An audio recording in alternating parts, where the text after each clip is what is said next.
மதுரை மேலூர் அடுத்த ஐயாப்பட்டி 4 வழி சாலையில் காரை ஏற்றி சதீஷ்குமார் என்ற இளைஞர் கொலை செய்யப்பட்டிருக்கிறார். மகளின் காதல் திருமணத்திற்கு எதிர்ப்பு தெரிவித்து பெண் தரப்பினர் இந்த வெறிச்செயலில் ஈடுபட்டிருப்பதாகவும் சொல்லப்படுகிறது. கூடுதல் விவரங்களை செய்தியாளர் ராமகிருஷ்ணன் வழங்க கேட்போம். ராமகிருஷ்ணன், வணக்கம். இந்த கோர சம்பவம் குறித்த முழுமையான விவரங்களை பதிவு பண்ணலாம். மதுரை மாவட்டம் மேலூர் அருகே ஐயாப்பட்டி 4 வழி சாலையில இருசக்கர வாகனத்தில் வந்த தம்பதிகள் இருவர் காரை ஏற்றி காரில் ஏற்றி விபத்துக்கு உள்ளாக்கி அவரை கொலை செய்து இருவரையும் கொலை செய்வதாக வந்துள்ளனர். இது மதுரை மாவட்டத்தில் உள்ள பூதமங்கலத்து பக்கத்தில் கொச்சப்பட்டி பகுதியை சேர்ந்த சதீஷ்குமார். இவருக்கும் இந்த ராகவி என்பவருக்கு காதல் திருமணம் நடந்திருக்கு. இந்த காதல் திருமணத்துக்கு பெற்றோர்கள் செய்யக்கூடாது, திருமணத்தை செய்யக்கூடாது. ஏன்னா உனக்கு இந்த ராகவிக்கு முதல் திருமணம் நடந்து அந்த முதல் திருமண கணவர் விபத்துல இறந்திருக்காரு. இதை தொடர்ந்து இந்த ராகவி சதீஷ்குமாரை திருமணம் செய்து திருச்சியில தனியா வாழ்ந்து வந்திருக்காங்க.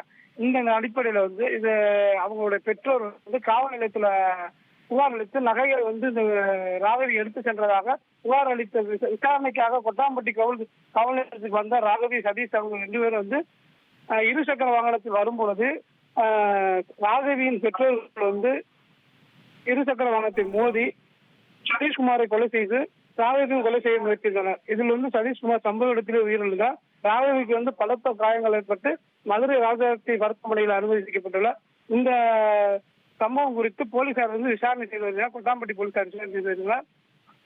இந்த சம்பவம் அந்த பகுதியில் பரபரப்பை ஏற்படுத்தி வருகிறது. விவரங்களுக்கு நன்றி ராமகிருஷ்ணன்.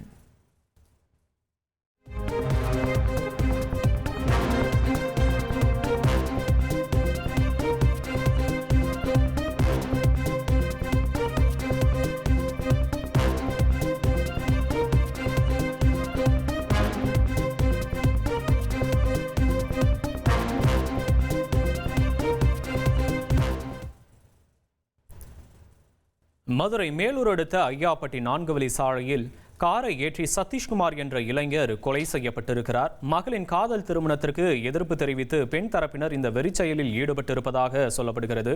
பொட்டப்பட்டி பகுதியைச் சேர்ந்த சதீஷ்குமார் என்ற இளைஞர் ராகவி என்ற பெண்ணை காதலித்து திருமணம் செய்திருக்கக்கூடிய நிலையில் தற்போது சதீஷ்குமார் என்ற இளைஞர் கொலை செய்யப்பட்டிருக்கிறார்.